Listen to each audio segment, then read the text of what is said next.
Aujourd'hui sur le podcast, on parle du cadran du succès, ou devrais-je dire le cadran de l'embauche. On veut vraiment focusser sur notre magic, nos forces et savoir c'est quoi nos faiblesses pour s'assurer de bien engager. Mais l'affaire entre nos forces et des faiblesses, c'est qu'il y a des choses qu'on aime faire où on n'est pas si bon, puis ces trucs-là restent souvent emmêlés. Donc aujourd'hui, on décortique tout ça, on garoche ça dans un cadran, ça va être plus facile pour vous ensuite de figurer où vous êtes bon, où vous êtes moins bon, où on devrait engager et où on devrait déléguer à la bonne place, où ça va être le plus le fun de déléguer.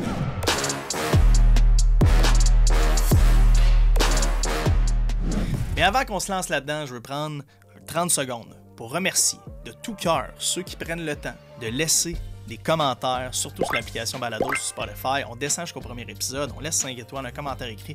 Si vous êtes sur Spotify, en dessous de l'image de mon podcast, vous pouvez mettre des étoiles, faites-le. Ceux qui partagent sur Instagram, je vous aime encore plus. Écrivez-moi, donnez-moi des feedbacks en privé, en public. Pour vrai, mon podcast est gratuit, il va continuer de l'être. J'ai aucun sponsor pour m'assurer que votre expérience d'écoute soit la meilleure possible. Mais si vous voulez me donner un pourboire, faites-le s'il vous plaît. Prenez un moment, mettez ça sur pause, allez mettre un review, allez partager sur Instagram. Et encore une fois, bien sûr, merci mille fois au studio Les Remarqués de nous accueillir dans leur magnifique studio à Laval. Donc sans plus attendre, on se lance là-dedans.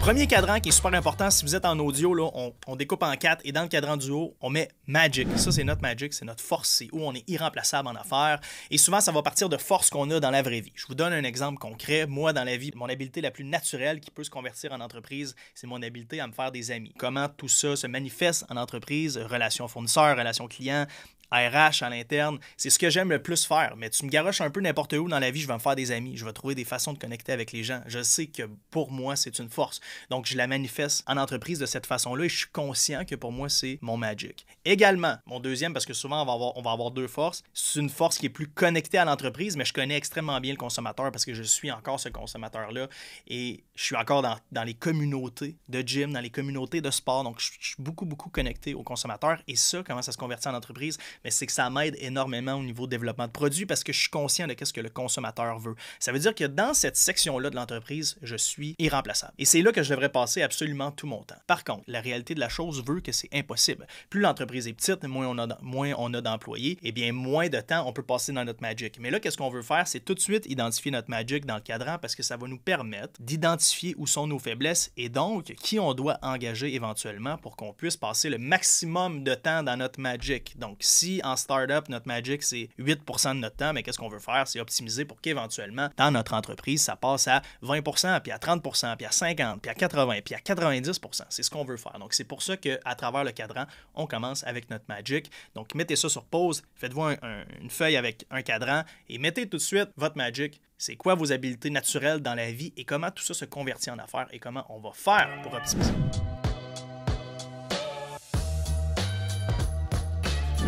Donc, cadran numéro 2, celui du haut à droite. Marquez, s'il vous plaît, dans cette catégorie-là, les choses que j'aime, que je vais devoir déléguer éventuellement. Et faites bien attention à cette partie-là du cadran. Pourquoi je vous dis ça? C'est parce que souvent, ça va être la partie du cadran où il y a le plus de procrastination à la délégation parce que souvent, c'est des départements où vous allez exceller, vous allez être très bon et vous allez toujours vous dire « Ouais, mais c'est correct, c'est plus rapide si moi je le fais. » C'est toujours l'espèce de partie du cadran qui est dangereuse. C'est vraiment notre angle mort du cadran. Donc, faites attention à ça. Et comment ça s'est manifesté pour moi? C'était surtout via le graphisme et la gestion de communauté. Parce que c'est deux choses qui me passionnent énormément. Et qu'est-ce que je me suis rendu compte quand j'ai finalement engagé du monde qui était meilleur que moi à ce niveau-là, qui passait 100% de leur temps là-dedans? C'est que c'est les départements les plus fun à déléguer.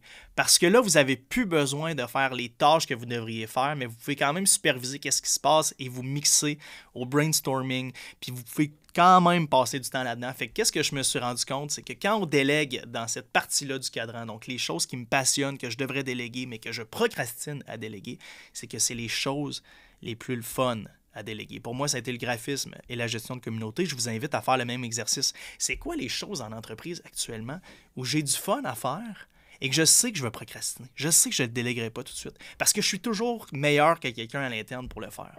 Faites attention, c'est votre angle mort.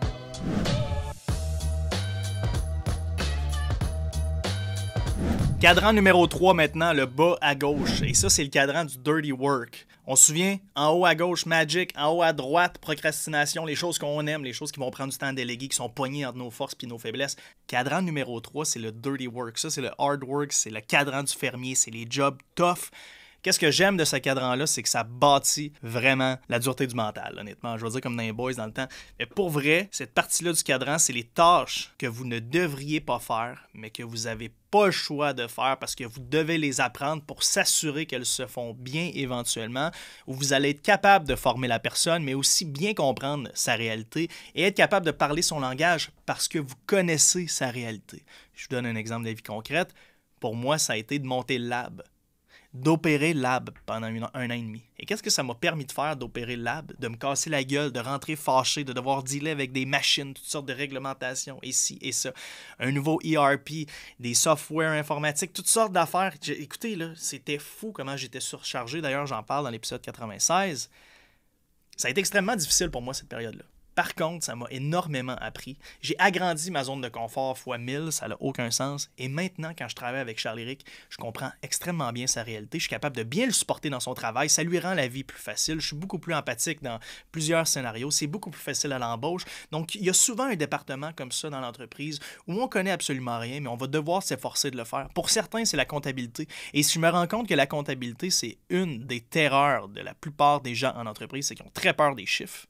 Ils pensent que c'est de l'espèce d'algèbre hyper compliqué quand en réalité, c'est des plus et des moins, une balance qui est d'actifs-passifs. C'est extrêmement simple, la comptabilité, mais c'est extrêmement important et ça fait peur à bien des gens. Honnêtement, si tu n'as aucune connaissance financière, aucune connaissance en comptabilité et que tu penses que tu peux juste vivre ta vie en déléguant ce département-là, eh bien, tu fais non seulement fausse route, mais c'est dangereux pour ton entreprise parce que tu ne veux pas mettre tout ça dans les mains d'un comptable externe qui n'a aucune passion pour ce que tu fais, aucune passion pour ton entreprise, qui a 15 clients différents, qu'à un moment donné, il y a quelque chose qui va se passer en dessous de la table. T'sais, il ne voit pas tout dans l'entreprise, il ne va pas tout comprendre, puis il peut en faire des erreurs, il est humain comme tout le monde. Tandis que si tu comprends bien le département de comptabilité, ça n'arrivera pas parce que tu vas être capable de lire tes états financiers, lire tes chiffres. Donc, s'il vous plaît, le cadran du dirty work, là, je veux que vous vous regardez dans le miroir, vous vous dites, OK, ils sont où mes vraies faiblesses? Ils sont où mes vrais angles morts? Mon angle mort de l'autre bord que je ne suis pas capable de voir, pas celui à droite là, que je vois très bien. Là. Je vous parle de celui qui est vraiment bien caché à l'arrière. Quelle faiblesse en ce moment que je ne vois pas, que j'accepte pas, avec laquelle je vais devoir négocier? Le cadran du dirty work, c'est là que ça se passe.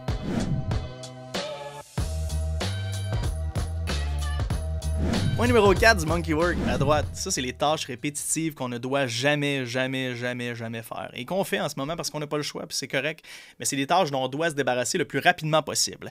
Le problème avec ces tâches-là, c'est que la plupart des gens ne sont même pas conscients qu'ils les ont et qu'ils les font quotidiennement. Donc, qu'est-ce que je vous propose de faire?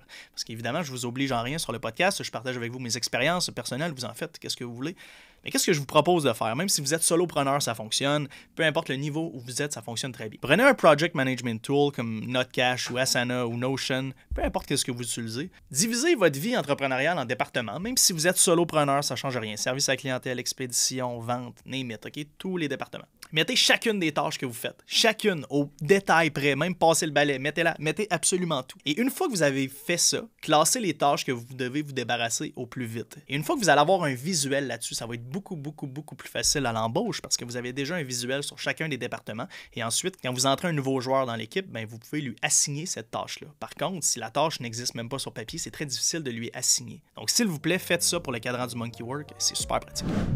Donc, en résumé, on divise la feuille en 4 cadrans. Cadran du haut à gauche, mon magic. Cadran du haut à droite, le cadran de la procrastination, de la passion. Là où les forces et faiblesses se mixent, faites très attention. Cadran du bas à gauche, le cadran du dirty work. Le cadran en bas à droite, le cadran du monkey work. Donc, n'oubliez pas ce que je vous ai dit. Divisez votre vie entrepreneuriale en départements. Assurez-vous d'avoir un visuel sur tout ce qui se passe, mais aussi assurez-vous de bâtir une vie et une entreprise qui vous permet d'optimiser votre magic. C'est ça qui est le plus important.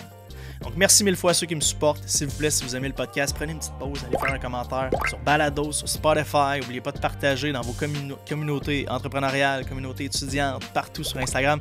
Je vous aime. Merci mille fois aussi de les remarquer. Guys, à la prochaine.